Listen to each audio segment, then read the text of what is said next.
welcome. Tuelimishwe kwa masuala ya jamii, tutumbuizwe sana mbalimbali, tujuzwe juu ya matukio ya kila pembe, wapa burudani kwa familia nzima.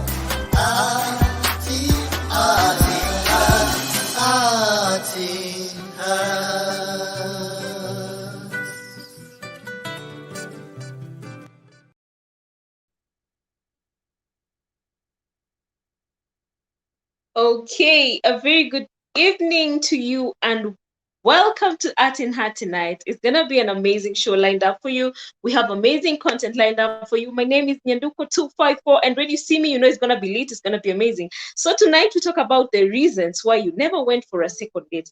Ni nini ili happen? Ukaenda out na jamaa once and you were like, you're never going to see me again. What happened that made you never want to go out with that girl again? We want to hear your experiences and we're going to share ours. So to help me co-host this show tonight is the beautiful, amazing, well-spoken Fridah Nguku. Hi, Fridah. Welcome to the show. Hi, Nyanduko. Hi, good to see you. How are you doing?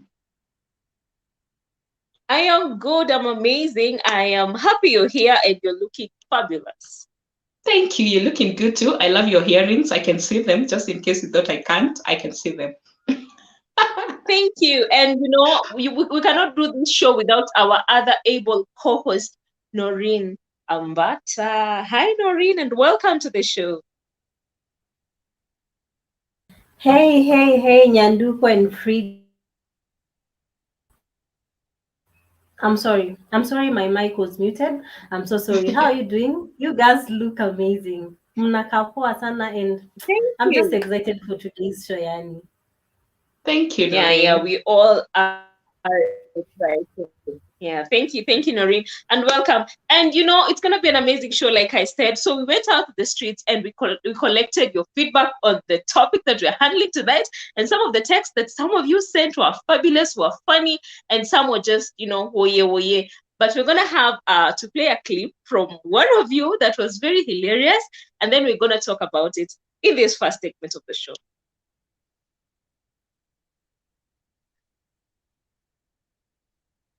As we wait for the studio to decide what to do, Fridah, how excited are you for tonight's show? Niende date na mtu alafu ache food. Na vile umestruggle kutafuta hiyo dom. So hapa I've never seen this daughter of Eve.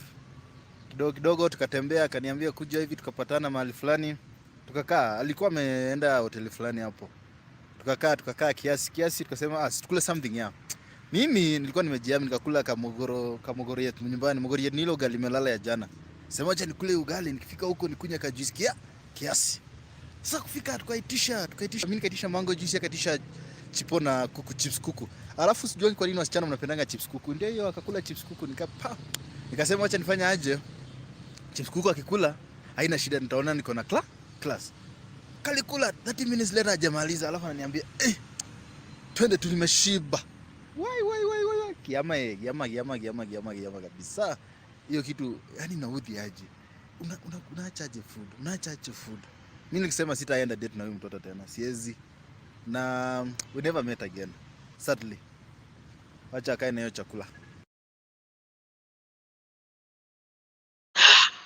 Oh my goodness, it is how he's saying it. Like, yeah, mama. Like, Noreen. Like, can you imagine someone not going with you on a second date just because you chipo na kuku ulibakisha, you didn't finish your food? Is that something? Noreen, you're muted, just in case you're talking what? Fridah, I don't know what's the matter with us ladies. Please, can you just be yourself when you're going out for a date? Kula bwana, kani kula. Let these people know who you are the very first time. Because this is not a chance of you trying to pretend to be who you really are not. You get? So exactly. I find it interesting at some point. Juu Charlie amejinyima kwanza. Just to go make Fridah happy. To make Fridah feel more of a lady and very special in that case. Unajua?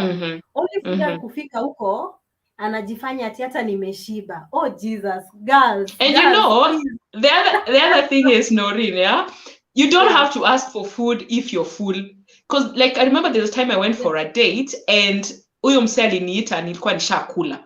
So just because you've gone on a date doesn't mean you have to eat. I mean, if you're full, because maybe aliacha those chips because alikuwa amejaa, tumbo ilikuwa okay, then it's okay to say, you know what, I'm not going to have food. Let me just have, a glass of juice, or let me take water, whatever it is. You don't have to eat every time you go on a date. It's okay to say, you know what, I am okay. But again, wasichana ni kina nani? We want to eat that chipo. We are pretenders. We pretend a lot. Mi hata nikosho huyo dem hakukuwa ati ameshiba. We just pretend a lot. Me, I'm not pretending. By Mimi, I don't know at what point I left this conversation, but I'm back to tell you that Mimi, if you invite me for a date, I'm not leaving my food. Fam, I will eat, and if that is going to come here, itaku embarrass, that is up to you. And if I bakisha my food, I am carrying home because you paid for it. I've paid for it. Maybe because I reached a point, Fridah, I was going to dates to eat. I come, I eat. If I get a good guy in the process, well and good. If you are not, otherwise, well, I have eaten. This something I've learned, Nyanduko and Noreen, yeah? I've actually realized that men have no issue with you carrying the food. I mean, I don't think they have an issue, and I would love to hear what men would say on the comment section. Like, they don't have an issue, food imebaki, and you're like, you know what, just pack it for me, I'm gonna carry it. I feel like they don't have an issue with it, but we as women feel like they have an issue with it, so we pretend like, I'm okay, just leave it, I'm not gonna carry it. True. Imagine that is very true. Yes. Before Noreen comes in, that is very true. You get a woman, ameenda pale, she did not eat at home, you probably did not even take breakfast, and then you get there because you want to impress, and you think that these men are impressed by the fact that how little you're eating. Fam, squeezy men want a bro, someone they can eat with, neither, and you buy all you can eat. Because there are these Ethiopian restaurants that sell chakula mingi. You go there, you make an order, then it's too costly, and then you want to eat chakula kijikombili and say, I'm good. Mimi nitabeba kiata kama nitakula sapa siku tatu. Noreen, what do you have to say? Let me tell you, Nyanduko and Fridah, one thing that comes in my mind the moment someone has invited me for a date is food. So mimi food inakwanga kwa kichwa. I don't know the kind of food, but I'm that kind of person. When I go for a date, manze lazima nikule ugali. The Luya in me cannot allow myself to order for chips and kuku. Let it be kuku, ugali, na kasukuma kwa umbali, So after that, men, are you listening? After that, I'll request for tea, kikombe. And I hope that everyone who is willing to take Noreen on a date is hearing this, because Noreen has to eat. Lazima amalize hiyo chakula na chai, and there are some of us who just eat whatever we order, we have to finish it, and if we don't finish it, we are carrying it home. And if you're taking me out, do not expect a fork and knife, because me, I'm gonna use my hands. Come, a fork and knife is not comfortable. If chopstick is not comfortable, I am going in with my hands. Nyanduko, I have to come in on that point, by the way, and this is something I tell women. Ukienda hapo nje and you feel like kasa umeletewa kuku iko na bones, then you have a fork and you have a knife and you're like, if I try to pin this thing, itawapata huko nje, by the way, you all gonna fly. So if you're not able to use them, please go wash your hands and come and eat. It actually shows a lot of maturity where you're like, you know what, I'm not able to use these things, and what I'm eating is not comfortable. I'm not comfortable doing this. Use your hands, it's okay. And by the way, it doesn't matter what restaurant I am in, unless uko sipi wapi utaambiwa toka juu umekula na mikono. I have no issue myself. I'll use my hands and I'm good. I'm telling you, girls embarrass themselves out here. Am I even boys? Somebody is eating with a fork and knife, alafu chakula flies out of the plate. Now you have to go look for your meat somewhere. Uko kwa floor. Noreen, what do you have to say? The way the knife is being held, and even the spoon, different direction. Mtu anashika hivi knife. Unasikia? Ama anashika na hii mkono. You're like, okay, can you just be yourself? Like, just accept I know, that. right? I don't know how to go about this. I cannot use this. It will not kill you for you to stand, go wash your hands, and come back with it. You get? Yeah, true. Fridah, I would. Yes, Noreen, keep going. Okay, so I wanted us to invite our viewers as we, our first segment is almost over, and Fridah has not invited her people in here, and we see who is with us in the comment section as we go on with this conversation, because it's going to be amazing. The first segment we were talking about Cornelius and his experience, because mtu alimuachia chakula yote kwa sahani, and that was not interesting for him. So Fridah, take us to the comments and welcome our viewers and tell them that it is just starting and it's going to be amazing. Remember, it's hashtag Gas Talk. Remember, it's hashtag @inhat. Always use those hashtags to go Facebook, to go YouTube. And we're actually moving to YouTube coming next month. So mtakuwa tunapata uko YouTube. We want us to go there and do the thing out there. So karibuni sana, anyone who is out there who is watching us. Thank you so much for joining us. Thank you for being here. We love you and we appreciate you being around. Naona comments zimekataa kukuja Nyanduko. So tuendelee tu. Studio wameamua wikauka. Oh, they have decided finally. Nathan Wanchiko says, wewe utayaje mtu date, tutaitaje mtu date mrembo alafu anafungua soda na meno. Mimi kufungua na sitafungua cause meno yangu itaenda. But I saw someone do that and I'm like, what do you? Major Kelmo says she ordered chips kuku na stone and that's how I lost energy. Why did you lose energy, Major? Tell us what's up with Stony. What is wrong with Stony? Levi Wafula says, hakunitingizia poa. Okay. Oh, okay. Wow. On a first date, Levi. On a first date. Know, right? Sarah Jojo says, hashtag Gas Talk. Tuned. Karibu sana, Sarah, and thank you so much for being here. Remember the hashtag. Uyasawingi hashtag, by the way. Boniface with Taba says just a love emoji which hiyo ni bendera ya wapi? Please tafadhali nisaidie. Ni bendera tu. Sarah Jaja says beli yetu ya na Nyandus ni ile ya kuweka kwa handbag ikibaki. Yes. Mimi niko kwa hiyo beli. Sisi ni hiyo beli. We are that beli. Carry your food. Carry your food home. Milton Williams says, Nyanduko vipi na kutamani kama ungekuwa bibi yangu. Mimi nimeolewa. Thank you though. Kipra Roda says, hashtag Gas Talk. Good evening to you too, Roda. Karibu sana to Gas Talk. Thank you for being here. Nyanduko has just decided to go. Yani vile tu tumeweza ibu ameenda. Anyway, Wesley Omari says, research in a second study that 3% of women admitted to it. Researchers said the women admitted they were not interested in the guys, just the free food. Nyanduko and friends. They're not interested in the guy, they're just interested in food. Noreen na kuona hapo. Allow me to respond to Omari. It's not about food. Like, it's about bringing who you are, Because for me, I don't believe in pretense, especially when I'm meeting someone mwenye, I'm seeing like at the end of it all, now we are going somewhere, we are headed somewhere. I'll not go there to pretend, Nitamaliza food yangu, nikiona sahani yake alikuwa ameorder something like fish, I want to taste. How does that fish taste? How does that fish taste? And even my, me by the way, there are some things I don't really. Noreen, I am with you on that.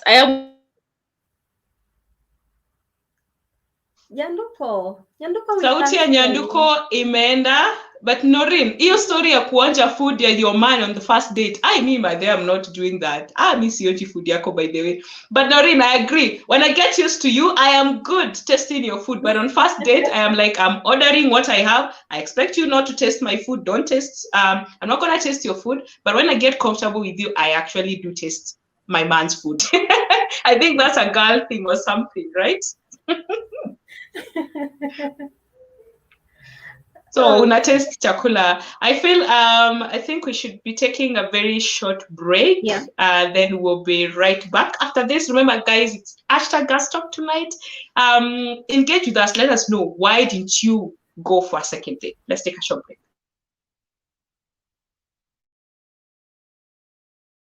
She got so offended.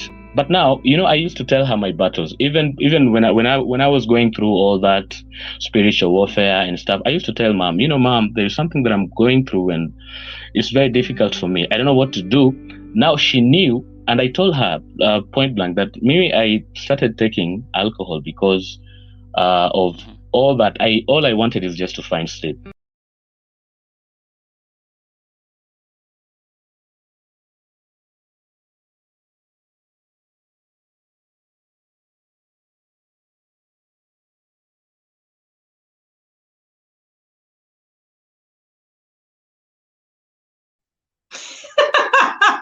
First of all, let's go back to Against All Odds. That was Richard Against All Odds. Remember, we have it every single Sunday. When it's Sunday, we have stories we tell here, emotional, touching, inspiring stories. So make sure to join us every single Sunday. Now, back to that last clip. Someone was trying to eat a burger and she just didn't know how to hold a fork. She didn't know how to hold a knife. And I'm like, chick, it's still lazima chukua burger, do this. Like, literally just take your burger and be like this. It's okay. Simas, Noreen. Kwanza wacha nikwambie, burger tastes better when you get hold of it. You know, yes. Yeke kwa mdomo. I know at times you can widen your mouth to some extent, lakini that is the sweetness of burger, you know. So hata kama utaki uma kidogo kidogo, anza tu na hizo vitunguu, nyanya kidogo kidogo as you move. But now hautajaibisha because you do not know how to use a knife and a fork. And again, that is a restaurant where other people are also watching. So watu tu wako mahali wanaangalia, udem anafanya nini? What is this kid doing? I'm not sure she even noticed that someone was recording. It looks like a recorded clip. I'm not sure she knew someone was recording. But I'm like, si lazima, imagine. Just move on. Just move on. Just take the burger. Just eat. No one is gonna ask you. Hakuna kitu cha kufanyikia. It's that simple. Don't complicate life, man. It's already too hard out here.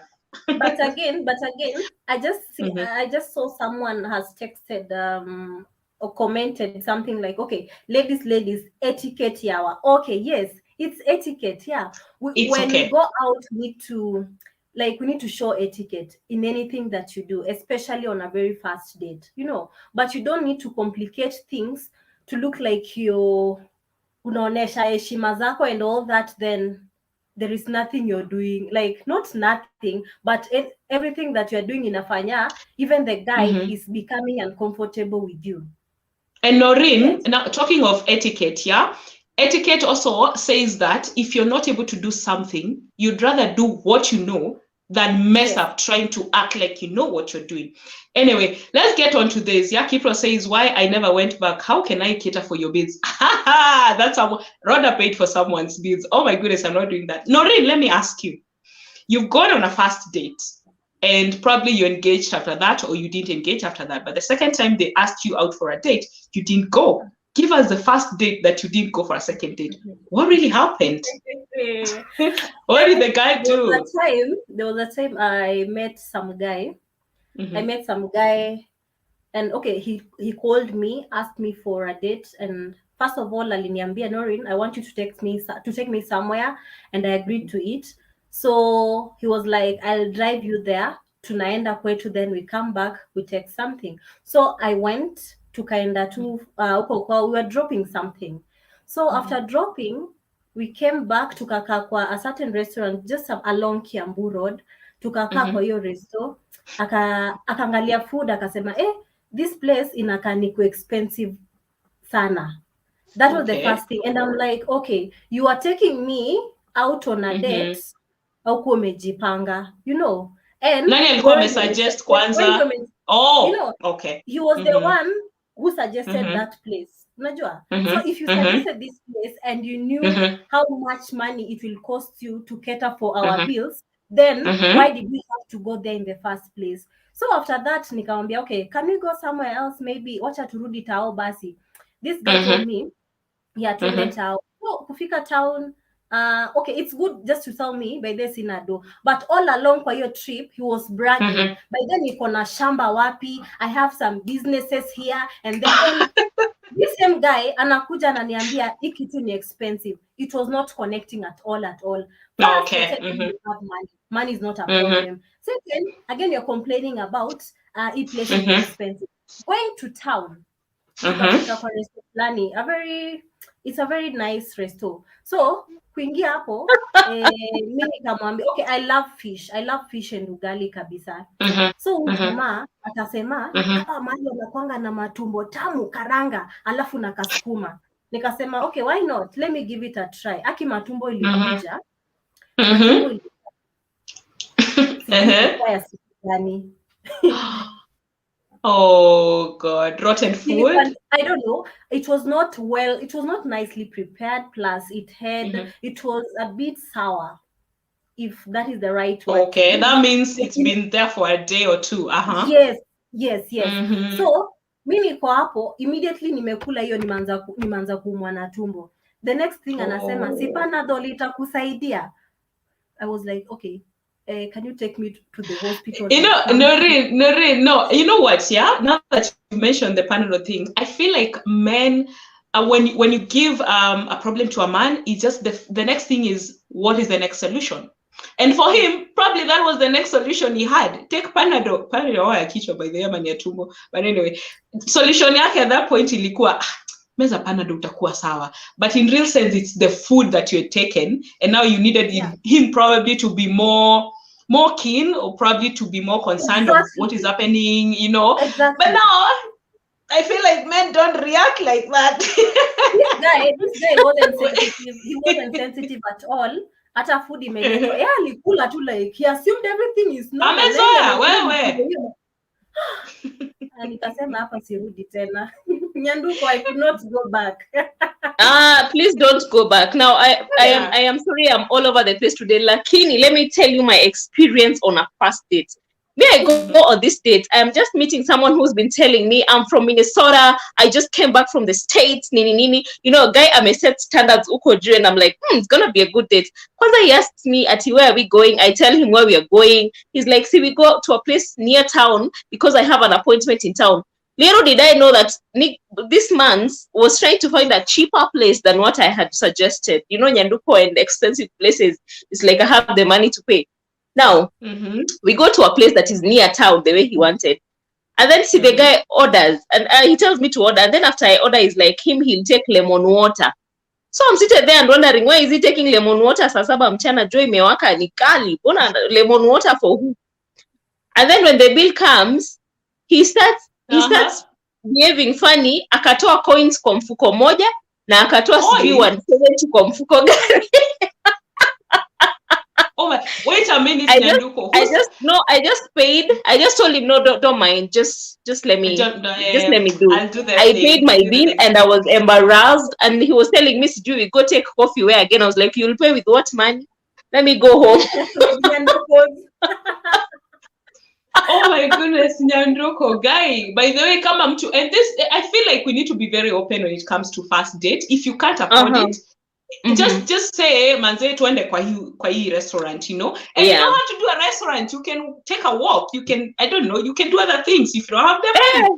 It depends here na Nyanduko. Nyanduko here any walk, by the way. That is very true. Imagine as Noreen comes in, wacha nikwambie, this day some guy took me on another date. I've been on like 4 or 5. And this one was also broke, but he did not try to struggle. He told me, see, we go and chill at Central Park. We went to Central Park, and then the ice cream lady passed, nikamnunulia ice cream.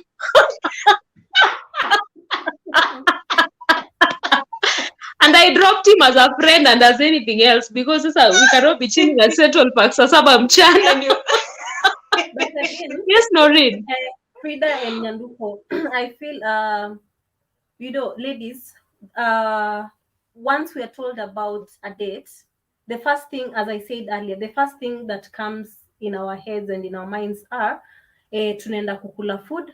After this, maybe we'll go for a movie or go for something else. Like, your mouth will be marking, you know. So that's what our expectations are.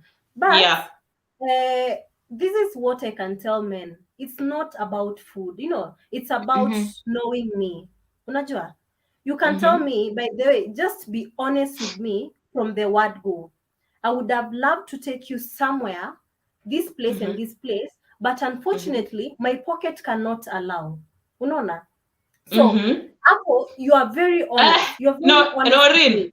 Noreen, a man is not going to say the pocket cannot allow. The ego. That is the He's not gonna problem. say. But you know what, Fridah? Maybe I Mhm. prefer someone that will tell me the Yeah. truth from the word go than Mhm. kukuja pretend. Then later on, I realize, kumbe he was We just are how you a kind call. of a person. You know, for No. me, it's Mhm. My advice is, just before you come in, Fridah, my advice Mhm. is, please, if you cannot afford taking me for a very big restaurant somewhere, or anywhere that tunafeel ni kama udem anadeserve kuko huko, then take me for a nature walk. Let's go to Karura Forest. Exactly. Wacha tutembee, tununue hata kama ni popcorns, we have crips and just soda 500 ml. Tutatembea and we will talk all sorts of things. 500 ml, just to be exact. Yeah, because You know what? there is no need of you pretending that you have when you really know that you don't have. You don't have, and that's where we all go wrong. Like for me, it's interesting. My experience was really different from you as guys, in terms of eating and people not paying. Mine, we had a very good date. He had the money. He was able to pay everything. We went to a restaurant and we were having fun. But now the problem is, the whole time I was the one who was interested in knowing this guy. So we went home and I realized the whole time I know almost everything about him because I'm very good at asking questions. And this guy does not know much about me. Nothing. Like, he knows nothing about me. And he's like, tukiongea, anajua tu Fridah, anajua, for him, he knew I sing because we met at a place where I was singing, but he doesn't know anything. He doesn't know what I love. He doesn't know what I enjoy. He doesn't know what I do in life. And I was like, if you're not interested in who I am, and I'm able to tell who you are in like an hour, it means you're not interested in me. That this guy is not really a learner. I mean, he's not. Fridah, I think Fridah is struggling. But what Fridah is trying to say is, when you go out for a date, a man and a lady, I think this is a moment that you need to know one another. This is a time for you to know someone deeper and deeper. So asking me question, by the way, what do you like doing? Si ati tuko tu hapo, you're telling me, by the way, napenda smile yako. Next thing, your eyes. Next thing, your nose. This nose is, maybe, by the way, that doesn't make sense. By the end of that date, please, wacha nikujue unijue. Let me rush to the comment section just before we go for a very short break. I'm sorry for the internet niche that is going on. So Romy Roy says, hello ladies, Fridah looking good. Oh yeah, she does. Thank you on her behalf. Comment section please from the production. And Fridah, I can't hear you. John Detto, the chick with the black top, I like your personality. Who is it? Which chick? I think it's Nyanduko. It's Nyanduko. Fridah, please take us through the comments. John Detto did say, the chick in the black top with the white gears. I like your personality. I guess nimepatikana. Anyway, Kiprara, thank you so much. Kiprara says, I'm the only person who looks at what shoes the guy is wearing on the first date. I used to look at the shoes and then I was like, you know what, people borrow shoes, So I stopped. Anne S. Masai says, do we accept men with empty pockets? Sometimes you don't know. And sometimes you don't know they have empty pockets. They can parade themselves out here as rich and all that. Kiprara again comes back and says, depends on how empty. Oh yeah, how empty are the pockets? Like, empty is relative. And as Masai says, kama hana do ya restaurant poa, Karura tutafikaje. It's important that you go out on a date with something in your pocket. Yes, and that's something we're actually going to get into as we continue with the show, that it's okay when you're going on a date as a woman, also make sure that you've got something for yourself. But also men, when you're out there, please try and learn the lady. We are here to get to know each other, Noreen. And then we go home and then boom, I know a lot about you. You don't know anything about me. About me. That's very let's Noreen, I think we need to take a very short break. Then we'll be right back in a few. Remember, it's #GasTalk, #AtinHash. See you in a few minutes. Stay here. All right. I came to Nairobi for the first time in my life after campus, after campo. Nikitembelea auntie yangu fulani here and there, but officially I came after campus. And one thing that I told myself deep down, nilijiambia huko ndani, I have never seen women I have not been seeing women. The women are here.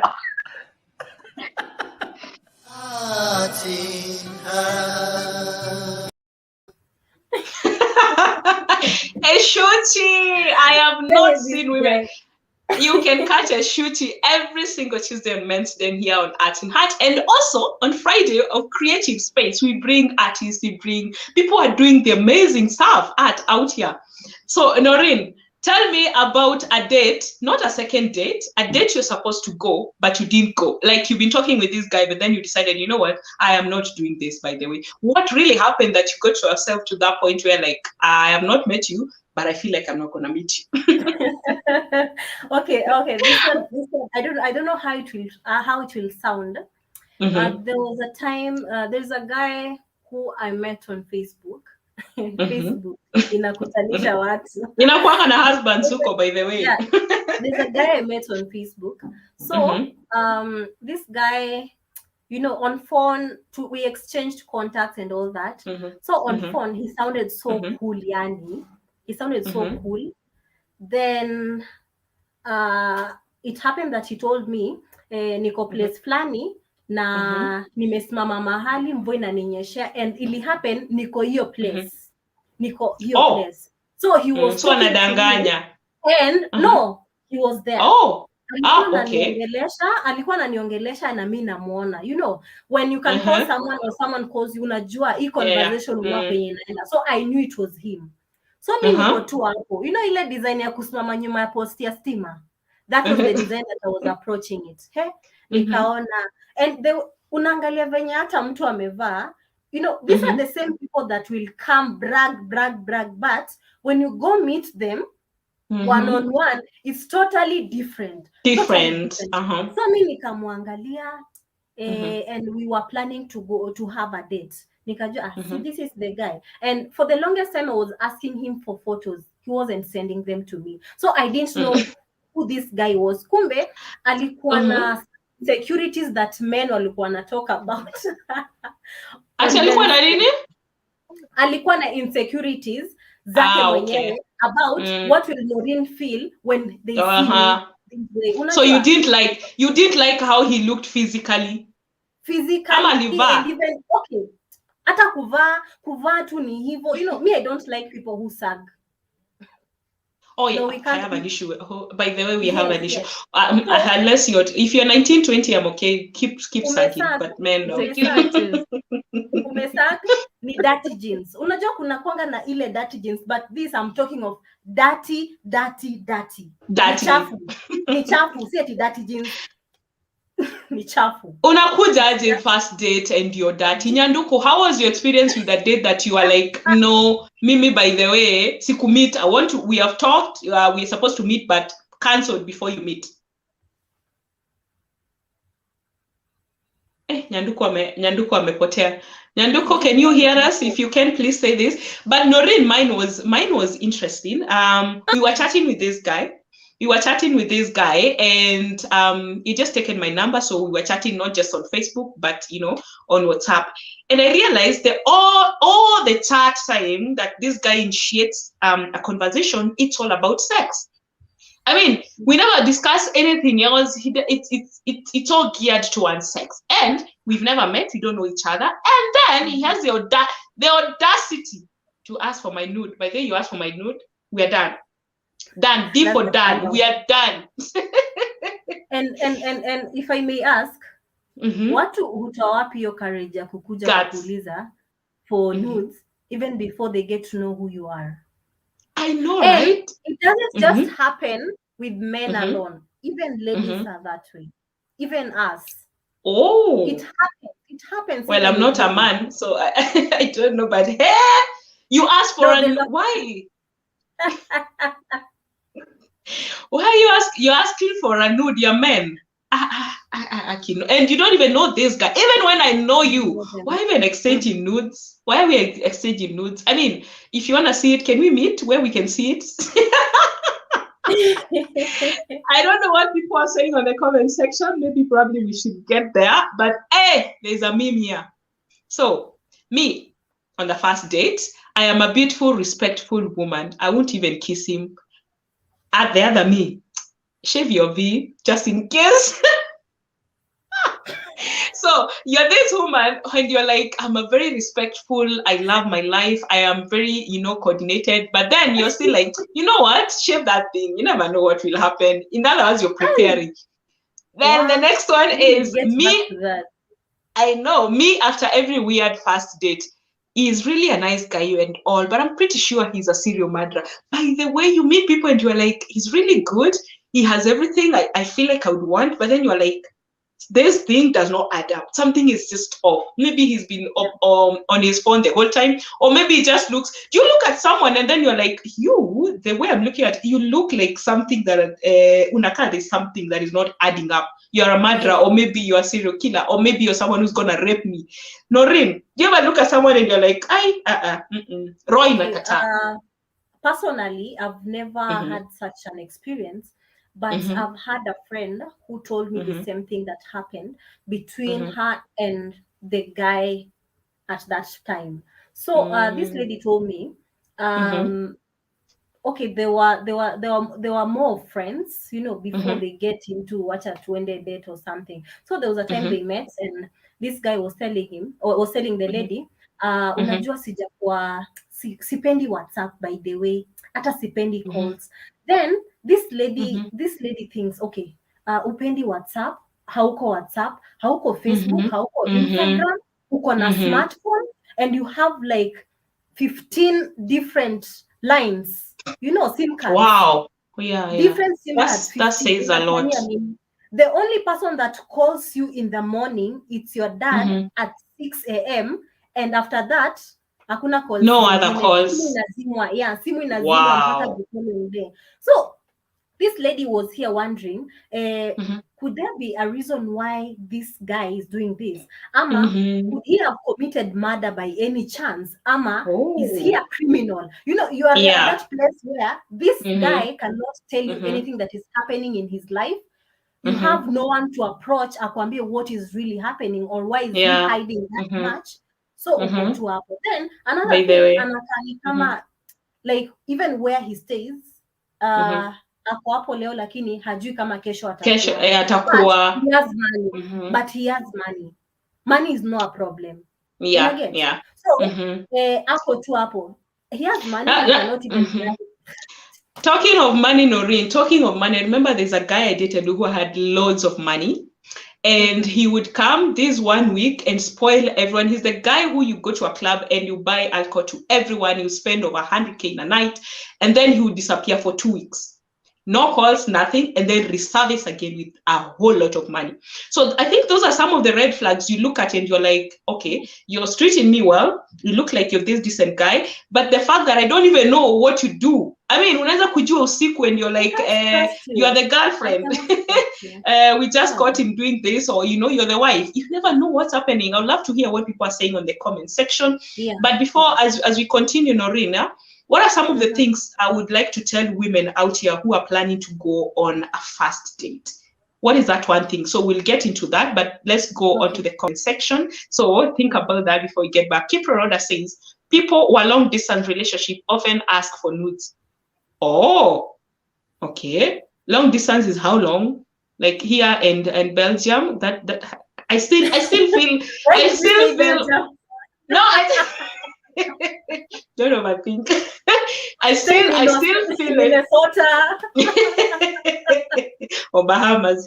Anyway, I still feel like asking for a nude from someone you don't know well still says a lot about you as a person than anything else. Anyway, Noreen, girls who are out there and they're planning to go on a first date, because we've had experiences of women who've gone on a first date and it turns out nasty.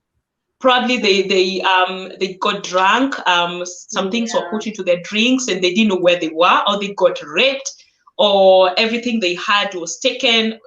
Things happen, or you find yourself in a house and you're like, where? So what are some of the things you tell girls who are out there planning to go on a first date? What are some of the do's and don'ts? Okay, so when I'm planning, or when you'll be planning to go on a first date, Fridah, you are my friend. Nyanduko is my friend. If you are close enough, I'll call you Fridah. Fridah, by the way, naenda place flani na flani. I'm going to meet this guy. In case hautanipata, please, hii ndio hii namba yake, in case anything happens, no, this is where I am.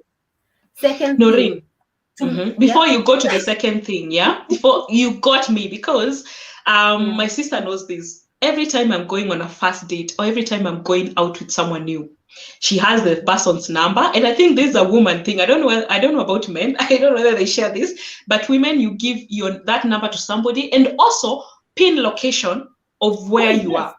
Because anything can happen. And Noreen, now that you've mentioned about sharing all those details, it doesn't have to be a romantic date.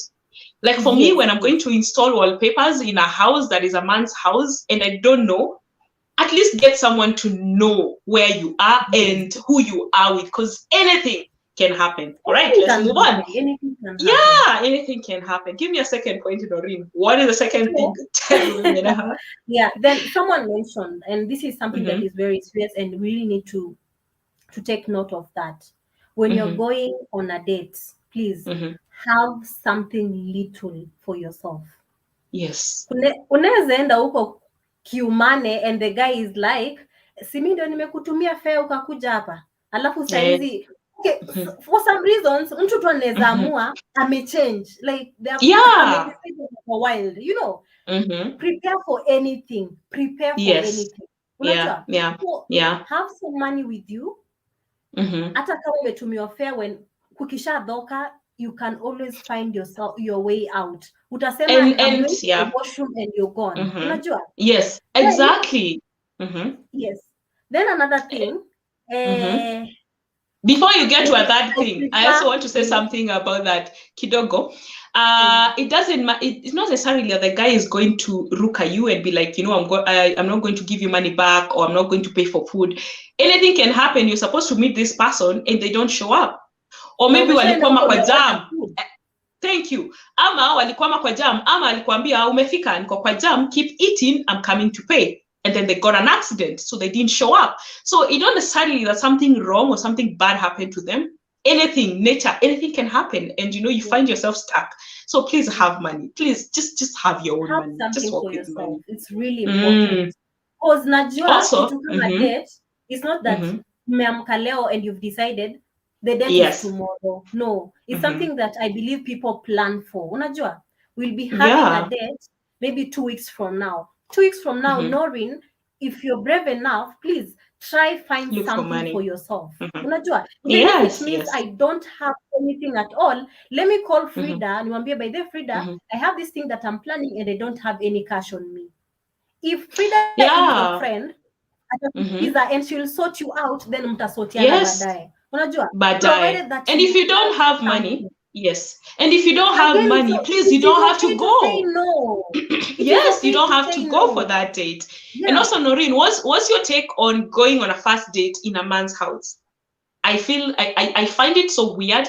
And currently, not currently, I would say, I've been meeting people who are like, come and say hi to me. Come and say hi to me in my house. And I'm like, I don't know you. We've never met. Why am I meeting you in my house? Or even men who are extremely very comfortable coming to visit you on a first date in your house. Na wanaume wanaambiwa wachana na nyumba za wanawake.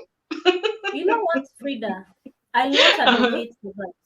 I may not advocate for that because being a first date, it has to be somewhere that is very public. Yes. Very public. Yes. Because, yes.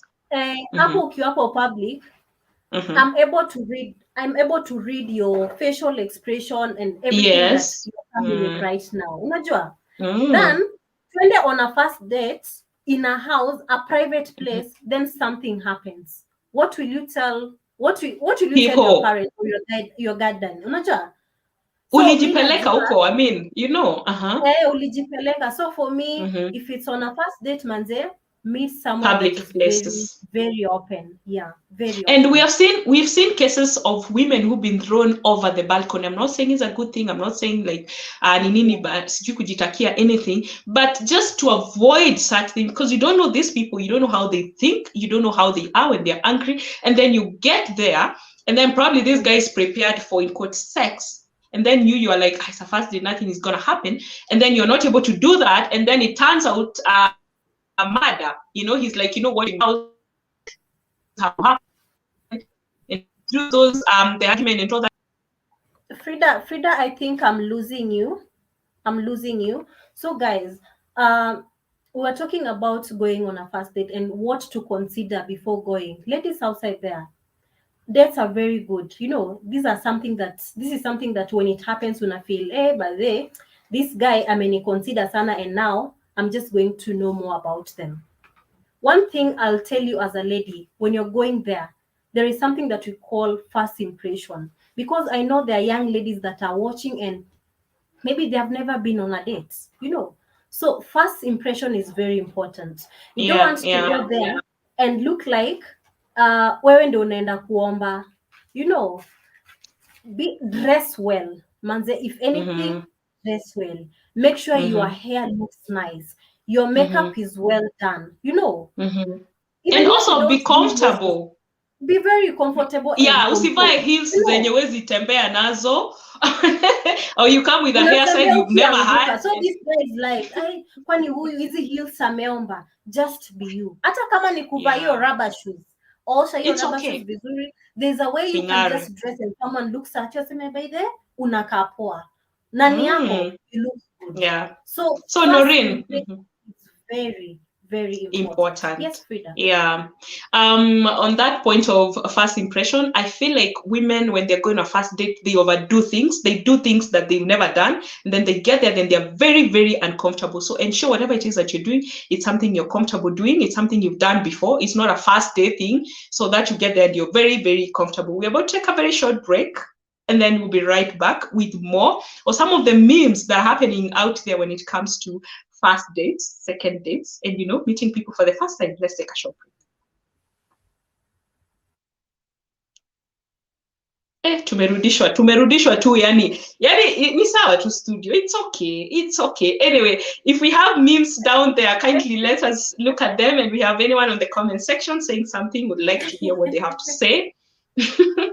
Yeah. Tumerudishwa, tumeambiwa back to studio. Likuyani Eli says, as long as hana pesa, you guys share. Kama ni wa mapesa, secret kama kura yako ya 2022. No, Eli, it's not. We share everything. It's not about, unajua madam, hata by then we share. The things girls talk about when they are alone, my friend. Tunaongelenge umaskini, tunaongelea utajiri, tunaongea venye anavaa, tunaongea venye anatembea, venye anaongea, all those things in one pot, my friend. We discuss about everything and anything. Yeah. And I feel that's why we women get overstressed and tunaongeanga. So ndakwambia na uniambia hata ili wako mwenye alikubaiya, by the way, sijui ice cream wangu akubaye. Like, we're able to share experiences, and we're like, you know, I'm not struggling on this alone. So we do that. So Ellie, no, we don't only share the good stuff, we also share the bad stuff. But no, you're not going to see the bad stuff on social media. It's not going to happen. Do we have any memes out there? I've seen so many memes when it comes to first date. Like, Noreen, when you go on a first date and you look at someone, do you think like, are we gonna have cute kids in case we get married or not? Does that ever cross your mind? My friend, you see, unakumbuka nikikwambia I was seeing someone when we were planning to go on a date, nikasema hapa nitakuwa nimejikaranga. You know, there are things we look at. There are things we look at, and you know, beauty lies in the eye of the beholder. Yes. You get. So whatever I see, it's beautiful with me, it may not be beautiful with you. Beautiful, yeah. So whatever I see, it's attractive with me. Kwako hata by there hata I could move in any way. So for me, when I go on a date na nione uchali, kuna vitu mingi zenye mi ugauge. Watoi watakaje. Me, there's a guy I went on a date with, and I looked at his hair and I was like, I would love my kids to have this hair. Like, his hair is just amazing. It's just curly, it's just long. It looks like it grows. I'm like, I want my kids to have your hair. But again, other things happen, and I'm like, nywele itakuwa nayo, but natabia. Kama nywele itakuwa nayo, but lakini sura. Sura. I feel like women look. Women look at Surazama boy, the men, and they're like, that will make a very cute dad. Or that will make a very cute baby. So I am ready for this. I'm ready for this. And I feel like it's a very bad way of getting someone on a first date. What a thing. By the way, Fridah, just before we continue, I think we also need to remind people that we have these conversations every single Wednesday from 9:30 p.m. to 10:30 p.m. And tomorrow we have Shida za Matajiri with Eli Likuyani. And do not miss. And even after tomorrow, this Friday, worship experience. Remember, we always have worship experience every first Friday of the month, but something happened and we were not able to have it last Friday.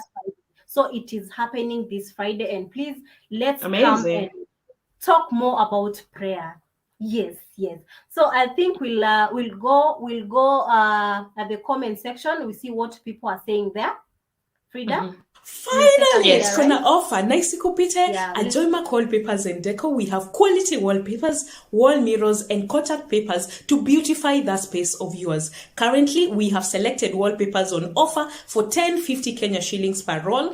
A roll is 10 meters by 0.5 meters. So technically, a normal wall will take 2 to 3 rolls. We deliver and install countrywide. Get in touch with us on 0786923452 and we will help you build a happy place. That is Joy Mark wallpaper. Do you know who Joy is? Joy is that Fridah Nguku. This lady does an amazing job. You see my wall? She's the one who did it. So if she did it for me, she can do it for you. So please contact her, talk to her, let her know what you really want. Manze, she does an amazing job. Manze hatambui hizo. Joy, I'm so proud of you. People don't know your name. Thank you so much. I'm so proud I know. My name is Joy Fridah, but for some reason I don't like Joy. But thank you so much. Get in touch with Joy Mark. You never know. You might fix that. And also, we're also looking for money because you don't want to go on first date. Na hatuna pesa. You want to go on dates, banana to make hustle. Yes. Noreen, let me ask you something before you go to the comment section. What's that one petty thing that made you not go for a second date? Petty. You call it petty. Like you are like, it's petty, but you know what? I'm not going. Si tu niyo story ya huyo Charlie. You know the story that I told you? Una brag sana. Lakini sasa huko tena unaniambia hauna do. Unajua? Hatuwezi fanya hivi. If you knew you are not going, if you knew you cannot afford that, then why would you suggest that we go there? You know? Yeah. So for me, okay, for me, I find it okay. It looks petty, but it's not petty with me. It's actually not petty. But that's really who I am. You need to tell me. You need to be honest from the word go. If you're not honest, then hakuna penye tutaenda. Honesty is a virtue, and I'll always go with honesty. Yeah. I feel like that is not petty, because I have an issue with men who brag, especially you're talking about money, what you have, what you do. I mean, I don't need to know all that, because I'm more interested in who you are as a person before we get to what you are. For me, the petty thing that made me not go for a second date, actually not a second date, a first date, it's just my gut feeling. Do you ever speak with someone, you've been talking, and then you're supposed to meet, and your gut feeling just says, no. Imekataa kabisa. Like you're like, you don't have a reason for not meeting them. You're just like, I just don't want to meet you, and that's it. Na ikaishia hapo. Do you follow your gut feeling, by the way? Do you sometimes follow your gut feeling, Noreen? Sometimes instincts are very right. Yeah. Follow them. When your heart says no to something, please trust it enough, because inasemanga the body is willing but the spirit is weak. The spirit is willing but the body is weak. I don't know which is which. The body is weak. The body is weak. The body is weak. But so the body is willing but the spirit is saying no. That spirit is the gut feeling. So by the way, stick to it. There is nothing wrong with it, and there is nothing wrong to say no to something. It's okay. Communication is very important. mcall tu manze leo haiwezi. Even if it's to fake sickness, fake hiyo ugonjwa mwambie manze sita make. Imagine what? Imagine me, I don't fake. Me, I'm so used to saying no. Like now, well, it's something I've learned, but I'm like, if it's a no, it's a no. And especially when and you know, sometimes you talk with someone and you're like, I sense some boring guy here. And going on a date with this guy is either gonna be boring, ama tutakaa hapo tukiangaliana, we don't have much to talk about. Or maybe you people don't sync. Yeah, like you don't sync. Like this guy we were supposed to meet, and we've never met actually. We still talk, and I asked him sometime back, what would you love to do, you know, in life? What's your purpose? And he was like, anything that makes me money. And I know that is a thinking for, you know, very young people who are like, me, I just want to make money. But I'm like, you also look at the levels you are at.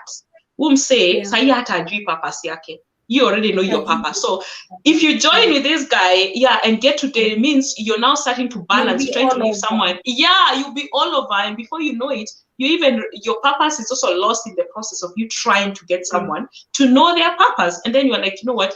I'm not doing a date with you, not because you're a bad person, but because I feel like we are not connecting on this instance. Go back there, probably work on yourself, or get someone who is also on that level of, we're trying to figure out whatever makes money for me. Other company kuza drugs, we're going to sell drugs.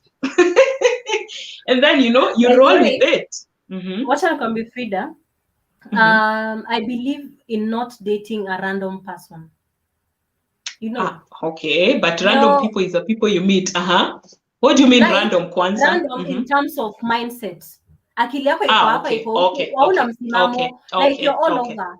So nakutana na, it's good to think, it's good to have ideas, but again, it's good to at some point just come to your senses, be sober enough and say, this is what I'm going to start with, and this is what I'm standing for. When I talk to you, I'm able to know what you really love doing and what you can invest in more. Unajua?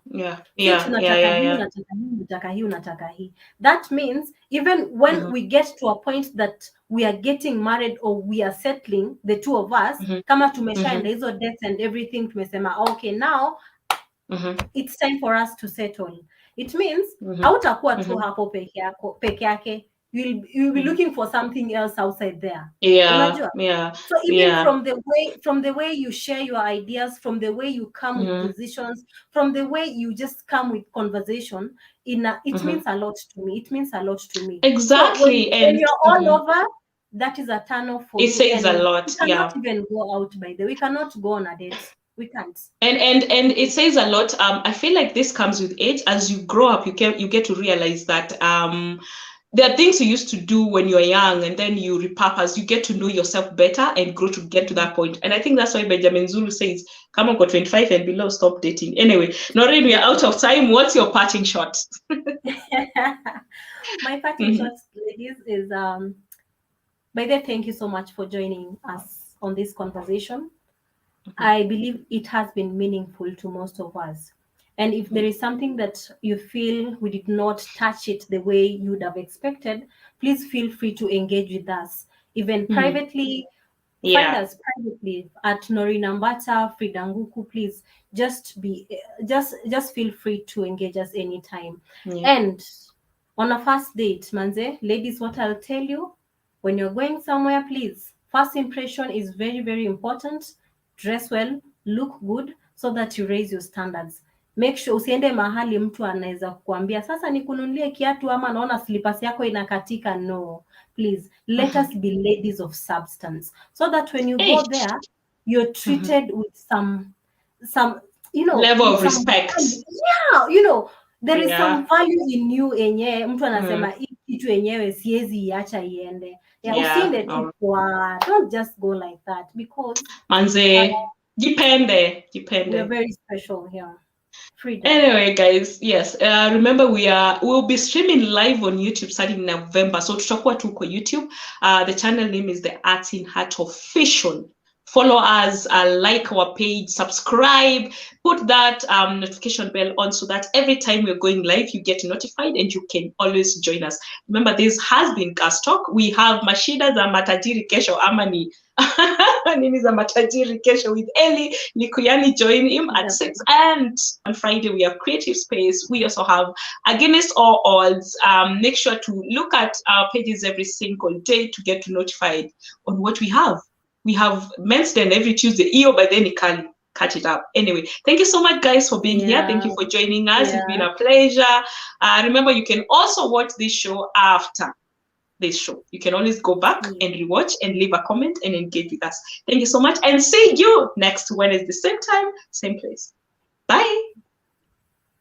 Bye. Never forget you, I'll never pretend to. Tumepita kwenye jua, tumepita kwenye mvua. You've always been so true since you came through. Ni heri ungejua, wengine sitojua. Saa zile mikuwazanga sana, pictures na kuanga za maana.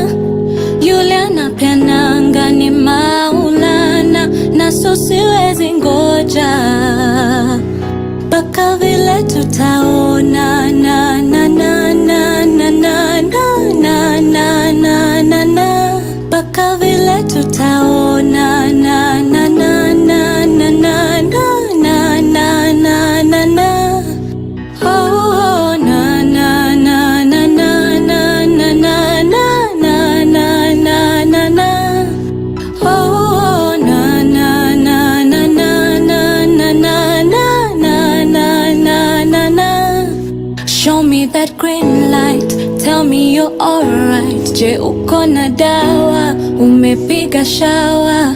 Deep in this dark night, I'll be your moonlight. Hata bila power, tutakuwa sawa. Na kama unaniwazanga sana, mina